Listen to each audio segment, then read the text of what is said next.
Well, if you're open to evidence at all, the evidence for the existence of Jesus is stronger than for any other ancient historical person. Much stronger, for instance, than for Julius Caesar. You don't change the whole era of human history over a mythical figure. It happened over a historical person.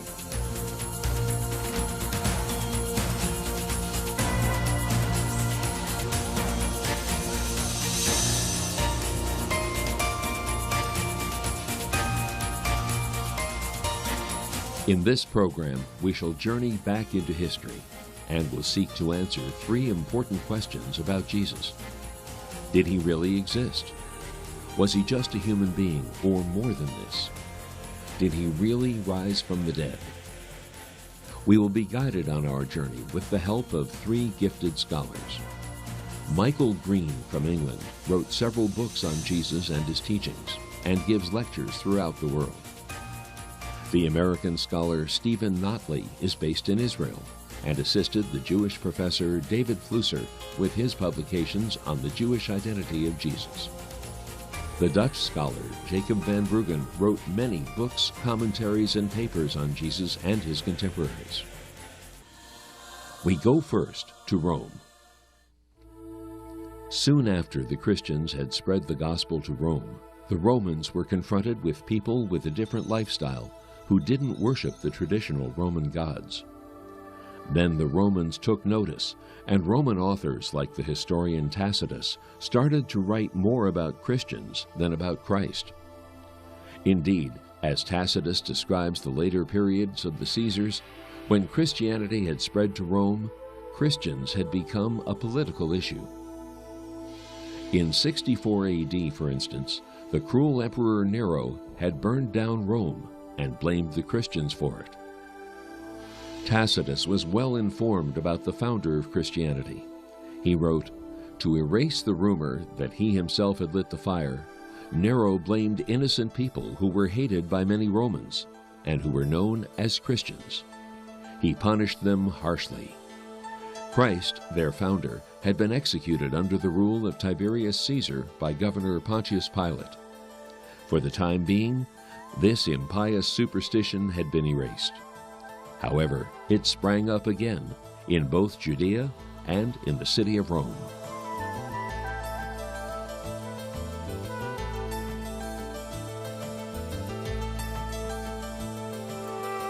The Jewish writer Flavius Josephus was one of Jesus' contemporaries. We are here in Rome in front of the Colosseum, which was built between 80 and 95 AD. This is where Roman citizens used to watch their sports and games. Did they know about Jesus? I don't think so. Not much, anyway. In the same period, around 96 AD, and in the same city, a Jew wrote a book on the history of the Jewish people. When he was writing about Pontius Pilate, he informed the people that were gathered in this Colosseum on Jesus, who had worked miracles and who was teaching religious truths. And he said he was Christ. What this man is doing is very important to understand. He was a Jewish commander in the disastrous war from 66 to 70 AD. The Romans smashed the Jews to pieces, and they pulled Josephus out of a cave on the end of a hook. And this man, rescued from death, went to live in Rome, and he was desperately keen to make the Romans happy about the Jews. So all the difficult stuff he left out. But in one passage, he refers to Jesus, and it's a fascinating passage. In this period, there was a man called Jesus. He was a wise man. He worked miracles and taught people who were eager to learn about truth. He gathered many followers, both Jewish and Greek. He was Christ. Handed over by Jewish notables, he was condemned to the cross by Pilate. His followers, however, kept to his teachings. On the third day, he reappeared to them alive. The godly prophets had foretold these and other miraculous things about him. The movement of the Christians, named after him, still exists. helemaal niet betekenen bij Josephus dat hij... Josephus doesn't mean to say that he was the Messiah. Josephus, being Jewish, didn't believe that. He just calls these people Christians. When he says that he was Christ, he explains that Christians, who were not popular in Rome, were named after Christ, who had lived, taught, and worked miracles in Palestine. You may compare it to a lecture on Siddhartha, given in modern Europe. When the lecturer eventually explains that he was Buddha, you will realize that he was the founder of Buddhism. That's how it works. Christians will introduce you to Christ. Some skeptics believe that this passage is too good to be true. They think the text has been manipulated. However, this has not been proven to date. If there are some interpolations in it, it still is a remarkable document. It is still saying that Jesus was miraculous. It's still saying he claimed to be Son of God, even if it's a cynical comment. It is still saying that it is still alluding to the resurrection. It is still saying what a powerful and growing force his disciples are. So I don't think anybody can really get round this ancient testimony of Josephus if they're going to be fair to the text. Josephus's elaborate books on Jewish history also inform us about people who are mentioned in the Bible stories about Jesus, such as King Herod, Pontius Pilate, John the Baptist, and even James, Jesus' brother, whom Josephus refers to as the brother of Jesus, the alleged Christ.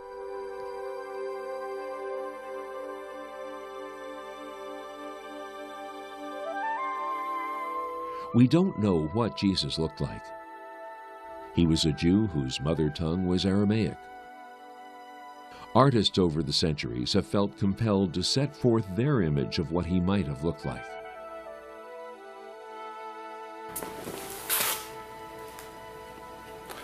Nou, dit is wel ongeveer een beginnetje. Well, it's just a start, but I'm quite satisfied with it. We know some of his characteristics, though not physically. We know that he was a Jewish man about 30 years old. We can be positive that his eyes were not blue. He must have been a charismatic person, for he kept his audience enthralled.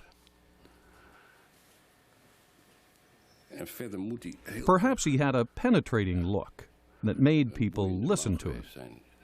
So I think his authority stems from both his words and his appearance. Op een manier misschien ook met zijn ogen een dwingende of doordringende. Apart from the Bible stories, little has been written about Jesus. It may be little, but it's there. In our search for the historical Jesus, we have to rely on 4 biographies, written by 4 of his followers.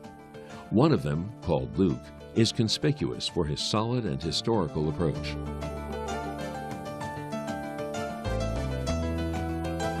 In those days, Caesar Augustus issued a decree that a census should be taken of the entire Roman world.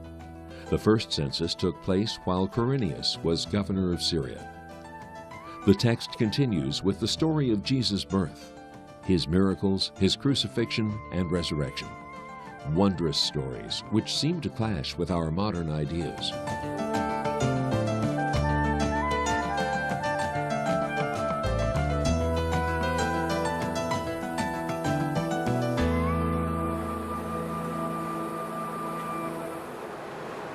Waarom zou ons tijdbeeld, ons wereldbeeld... Why should our view of the world be the only reliable one?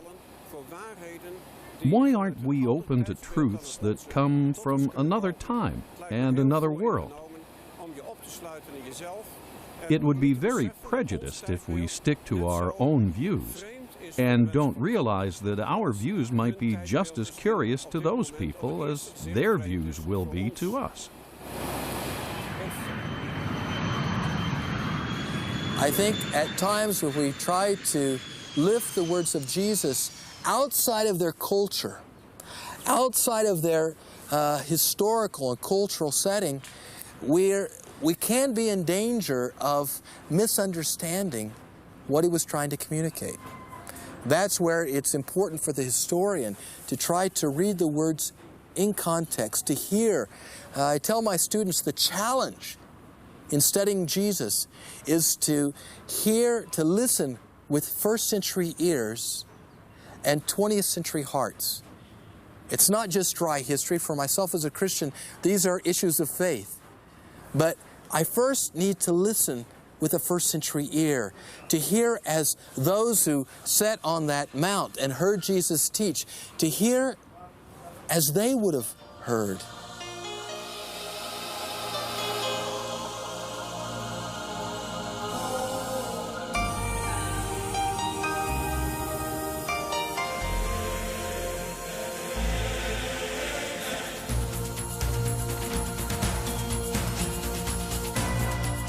The four followers of Jesus who have described his life give an individual and corresponding account of his character, his teachings, and the world in which he lived. But how reliable are these biographies? The text has been critically examined for 250 years, and it survives now more strongly than it has ever been.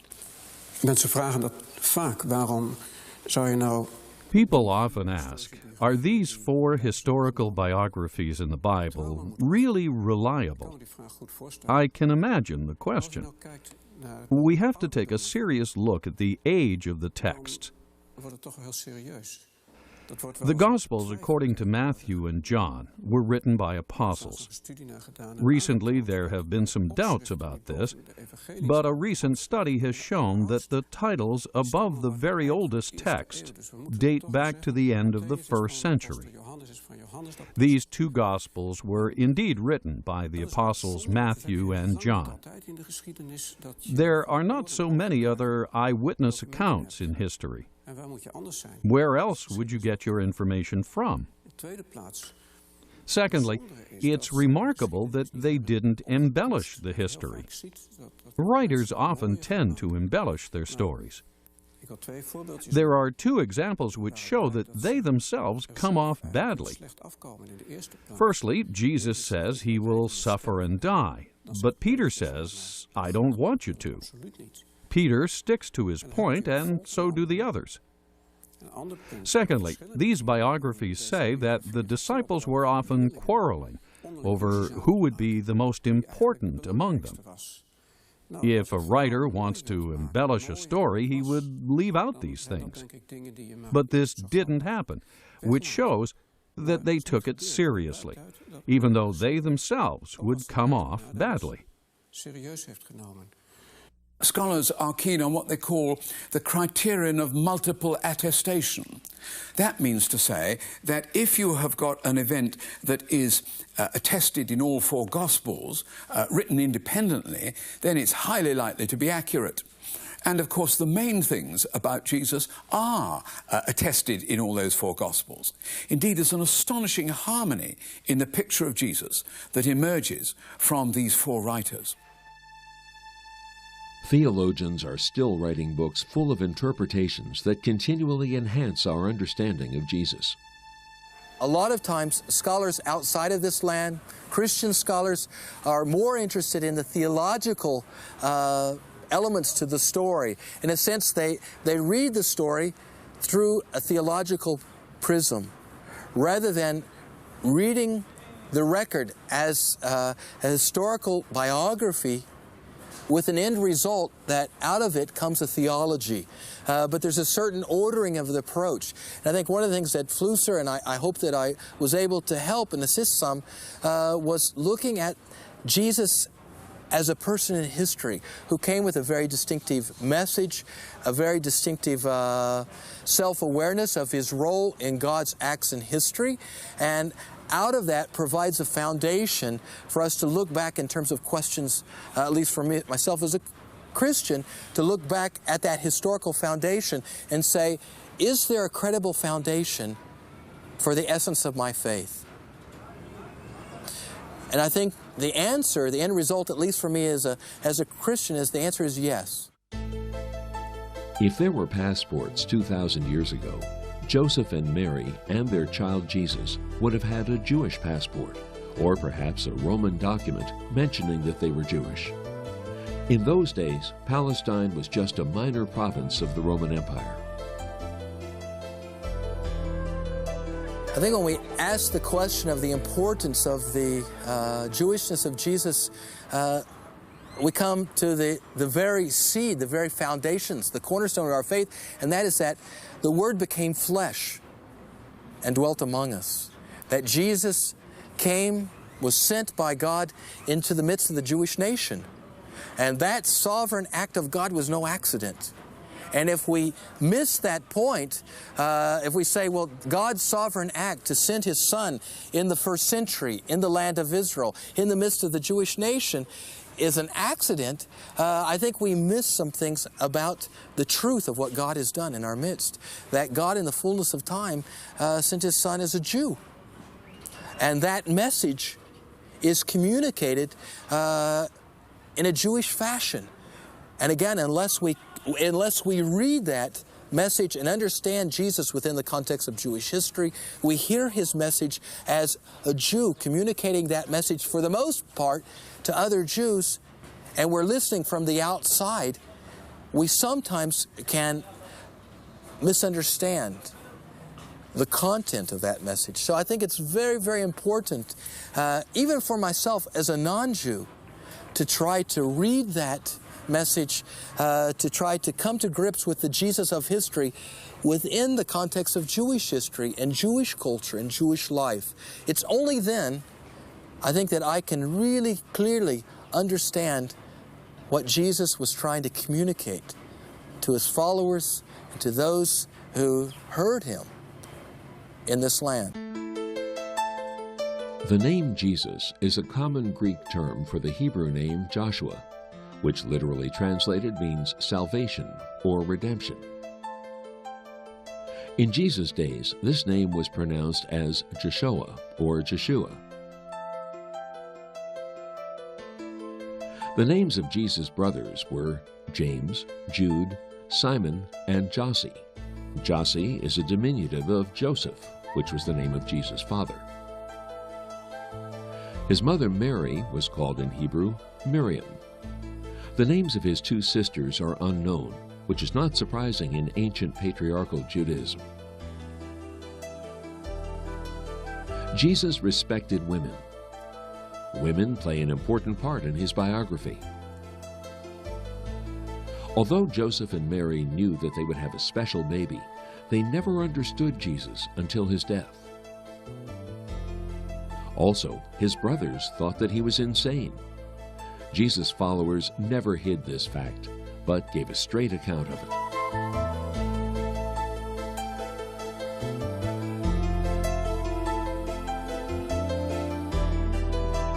Jesus is often and wrongly considered to be illiterate.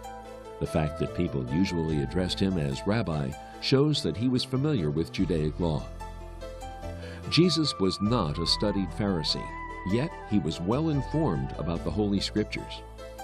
In those days, many Pharisees practiced a certain trade. Carpenters were held in high esteem. People often sought their advice to solve a problem.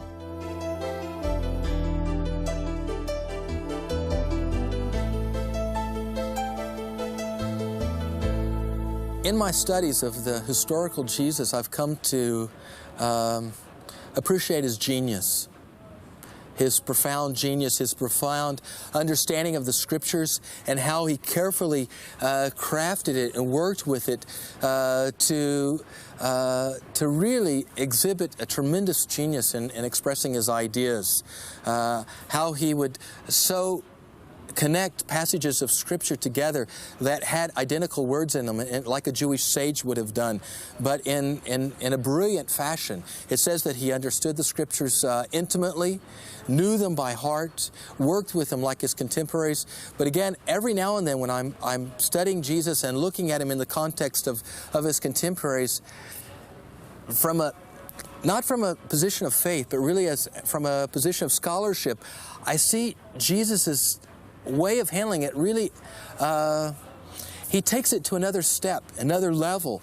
There's a certain element of his genius, particularly when it comes with his concern with humanity. You could almost think of Jesus as a humanist. He was very much concerned with the element of human frailty, with our human tendencies to judge, to be overly critical with one another. And Jesus instead responded and challenged his contemporaries, be very careful that we should see each other as God sees us, that we extend the same mercy to each other that God extends to us. And the way that he communicates that, the way that he structures it, he does it in a very ingenious fashion. And you can really only come to grips with it by hearing Jesus' voice in the midst of the voices of the first century. And when you do that and you hear how Jesus fits so much with the historical setting of his time, you can also hear Jesus' own distinctive voice, his own distinctive contribution.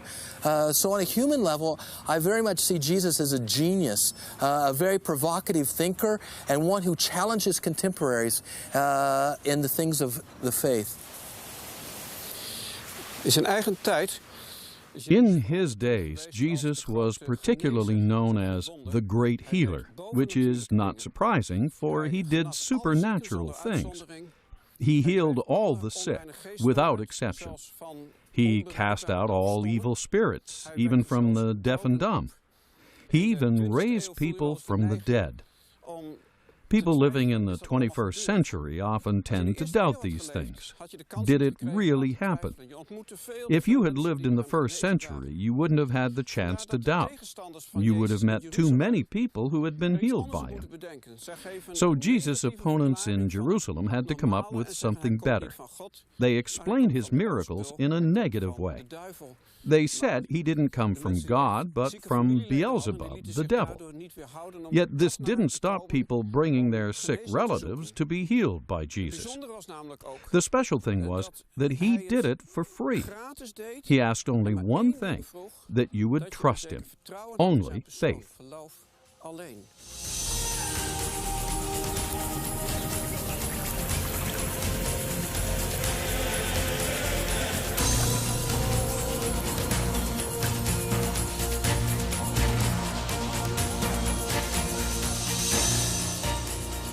He did the miracles for two main reasons, partly compassion, to show the love of God in action, and partly, I think, to allow people through the actual miracle to see who he was.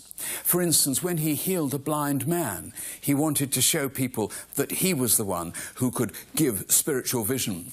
When he raised Lazarus from the dead, he wanted to show that he could give a new life. When he fed all those people in the wilderness, he wanted to show that he was the true sustenance of life. So all of those miracles are pointers. They're claims in action as to who Jesus is. The Pharisees had a lot of difficulty with Jesus' miracles, but they couldn't speak against him. Only after Jesus had healed a paralyzed man and he had said that his sins had been forgiven did they accuse him of blasphemy. After all, only God could forgive sins. It's a striking fact that many miracles had been done in this area, in the middle of nowhere. Why? Because Jesus, as a healer, had not settled down.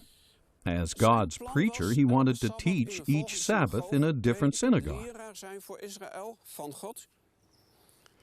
So in order to profit from his power and authority, people had to approach him while he was on the way, and so they did. Jesus might have been regarded as a marginal figure. In Jerusalem, they said, it may be supernatural, but it's so provincial. Jesus was just a Galilean. Only if you saw the overall picture of Jesus' life, you would understand. For the time being, on a modest scale, Jesus was showing who he really was.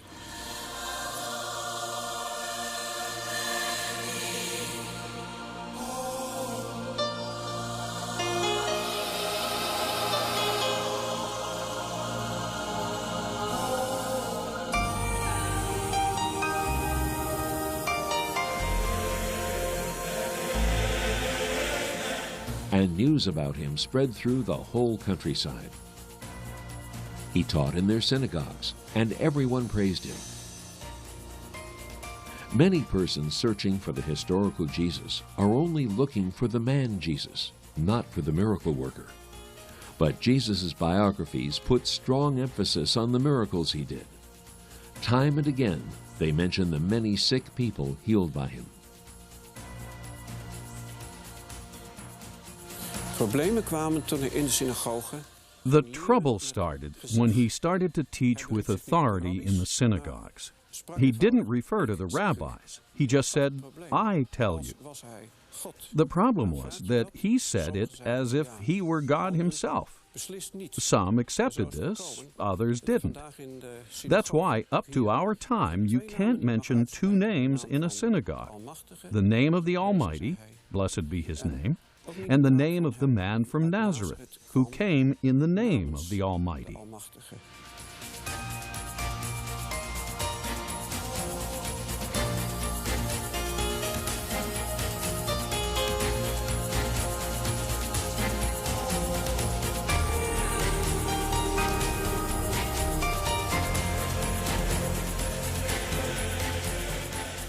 The whole question of Jesus' divinity, of course, is a question of language. The way that Jesus expresses his own understanding of his divine person, I personally think that Jesus does see himself as the Son of God. He talks about himself being seated at the right hand of God. The language of that, in the language of first century Judaism, is a very, very, very high, very elevated way of speaking about himself. So I'd have to answer that question and say, yes, Jesus does see himself as divine, as having a divine element, being the Son of God. It is often thought that Jesus wanted to found a new religion that had no relationship to Judaism at that time. No, Jesus did not start a new religion. Jesus was constantly teaching us. If you read the Gospels, you'll see it's all about the kingdom of God. There are some fine examples of where understanding something of the Jewish background brings light to Jesus' words. One of the best examples is the question, should people in his day pay taxes to Caesar? Now, that was no simple question. That was probably one of the most contentious issues of his day, whether they should acknowledge the sovereignty of the Roman Empire. Jesus asked for a coin and raised up the coin and said, "Whose image is on this coin?" And of course, it had the image of Caesar. And he said, "Give unto Caesar that which has Caesar's image on it." Now, his answer implies also a Jewish understanding about humanity, that we bear the image of God. If I can answer it like this: give unto Caesar that which has Caesar's image on it, and give unto God that which has God's image upon it. Jesus isn't the only one in his day who talks about that profound truth, that we bear the image of our Maker in us. And Jesus uses that background to respond to a very, very difficult answer, a very difficult question that was presented to him. Als Jezus dan dicht bij de finish. At the end of his work on earth, Jesus arrives at Jerusalem. The Bible says that he was crying. He cried and said, "Jerusalem, Jerusalem, how often I have longed to gather your children, as a hen gathers her chicks under her wings, but you were not willing." This sounds like a sob. Jesus' followers were quite embarrassed when he told them that he had to go to Jerusalem, where he would suffer and die. They wanted to prevent this. Then he said that one of them would betray him, and another one, his apostle Peter, would deny him. But he also foretold his resurrection from the dead and his second coming later at the end of time. They wrote down their doubts, misunderstandings, and disbelief. When the high priest asked Jesus during the interrogation, "Are you the Messiah?" Jesus answered, "From now on, the Son of Man will be seated at the right hand of the mighty God." With these words, he acknowledged his divinity, which meant his own death warrant. Pilate had Jesus flogged and said, Here is the man.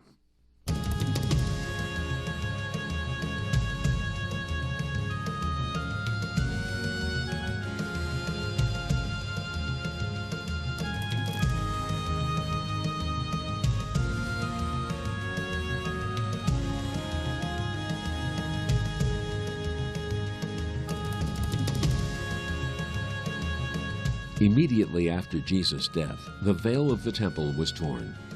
Darkness came over all the land. The earth shook, and the rocks split. There was indeed an earthquake, and there are still signs of it in the very center of Jerusalem, under the Dome of the Rock. Secondly, the veil of the temple was ripped in half from the top to the bottom. That was a 60-foot curtain that kept people out of the most holy place, called the Holy of Holies by the Jews. And if you'd ripped that from the bottom to the top, that might have been a human action, saying, come on, let's go into the Holy of Holies. When it was ripped from top to bottom, and Josephus, to go back to him, tells us that the lintels of the temple were cracked and some of them fell down. This was all a result of the earthquake.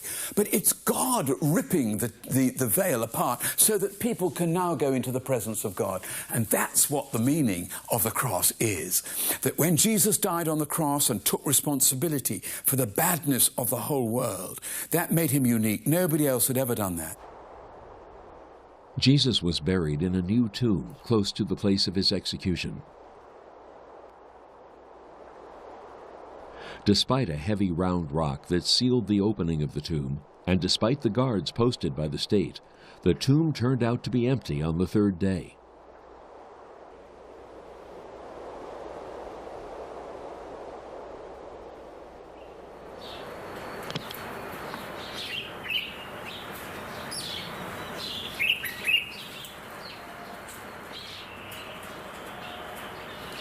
Een leeg graf. An empty tomb. On the morning of the first Easter day? Fortunately, it wasn't. That could have meant that somebody had removed the body. But the tomb was not empty. Two disciples, Peter and John, had observed this on the very first Easter morning. They were alarmed by reports of the women and went to take a look at what had happened. They ran to the tomb, and John outran Peter. He's standing in front of the tomb, takes a look inside, sees the strips of linen lying there, and he feels reassured. It's all right. Then Peter arrives.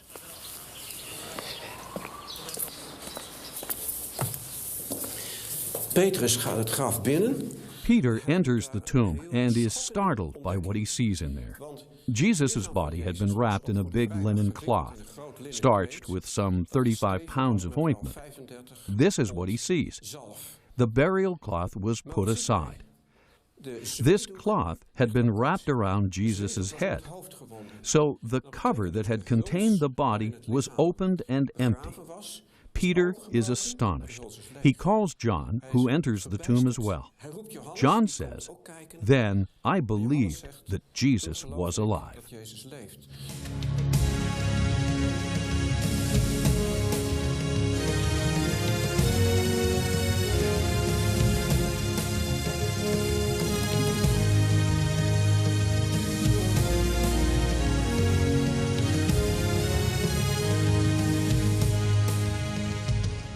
During the 40 days following his death, Jesus appeared to hundreds of people. David Flusser and Stephen Notley, working at the Hebrew University in Jerusalem, have examined these testimonies of Jesus' appearance.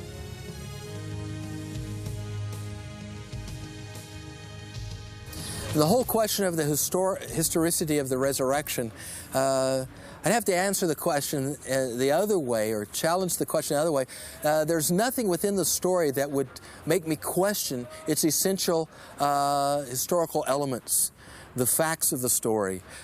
Sure, in terms of telling the story, there are different perspectives.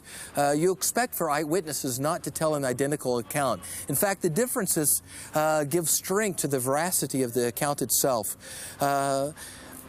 But the essential elements, there's nothing in the text that would make me suspect it. We have at least 4 accounts within the Gospels, as well as the testimony of others that we read about in the New Testament that are attesting to the essential fact of the resurrection.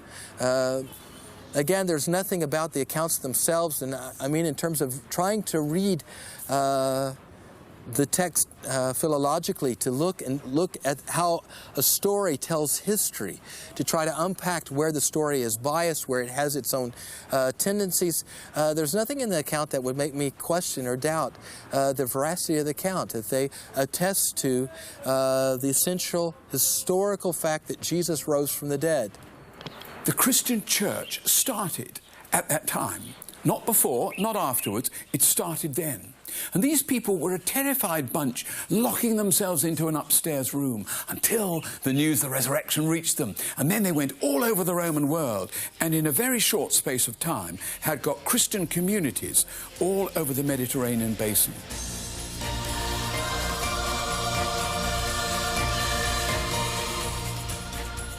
We're walking here on really the main street of Jerusalem in the 1st century, right next to the Great Wall built by Herod the Great surrounding the temple of the 1st century.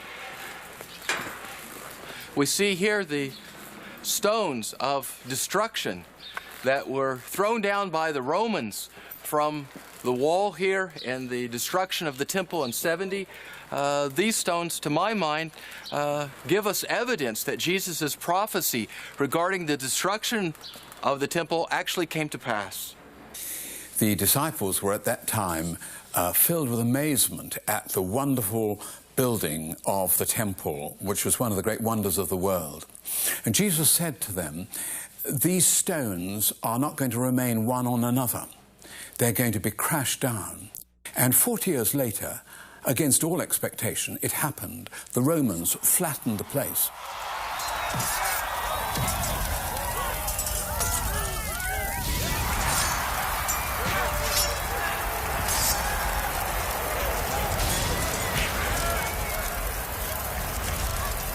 Was it exceptional to destroy a building so completely at that time? I think the effort that went in with the Roman destruction here is evident of the anger, the emotion on the part of the Romans, the fury of Jerusalem, the fighting that went on here, and Rome throwing the stones down off of the side. And do you really believe that Jesus gave an historical prophecy before it happened? There's no reason to question it. Jesus isn't the only one, actually. There were a number of people living in the 1st century who, if you will, saw the writing on the wall. They saw that events were headed towards a culmination in the destruction of Jerusalem and the temple. A lot of historians don't pay attention to those other prophecies, those other statements, warnings of individuals living in Jesus' day. So I think there's enough evidence to suggest that Jesus' statements have historical reliability. The Jews by that time were believing that the two really, really important things for human beings, for the Jewish people to do, was the sacrificial system to get through to God and the temple where you had great closeness to God. And Jesus had to lovingly say, both of these two things are going to disappear. There've been no more sacrifices since AD 70, been no more priests since AD 70, no more temples since AD 70. It really was the cut-off point. One of the interesting things that Jesus concludes his message, that prophecy about the destruction of Jerusalem, my reading is that Jesus actually finishes it on a note of hope. That's sort of very typical in rabbinic style, in Jewish style, to see these cycles of sin, judgment, and then eventual redemption, the hope of redemption. If the people of God will beckon to his voice, respond, that there is always that hope of redemption. And Jesus finishes his prophecy of the destruction of Jerusalem with the image of the fig tree, the budding fig tree, the hope of future restoration, redemption of the land and of the nation. So what's your opinion? Hope also for Israel, or specifically for Israel, or also for the whole world, or only for the nations without Israel?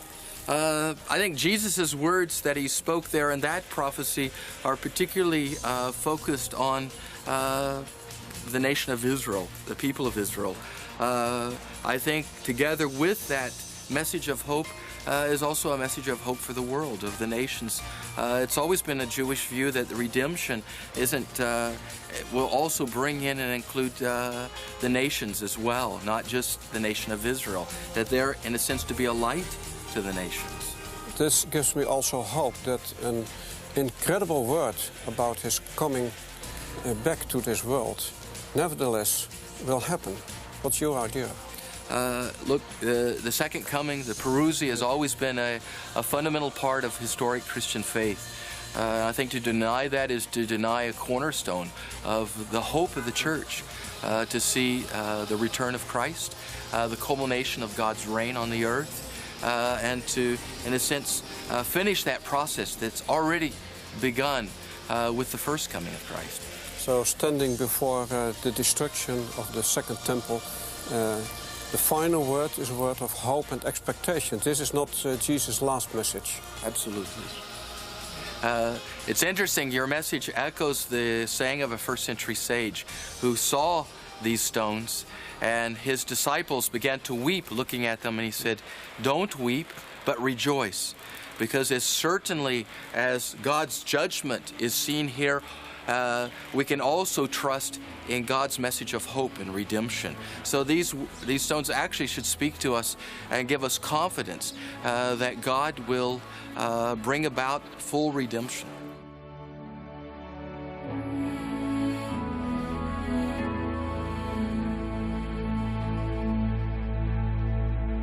Who has placed the midnight sky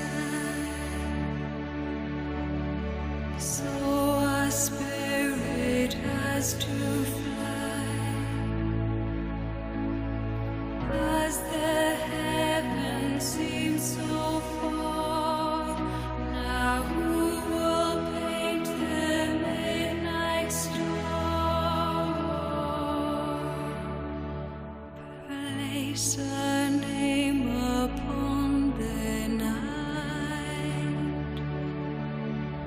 Who has placed the midnight sky so our spirit has to fly, as the heavens seem so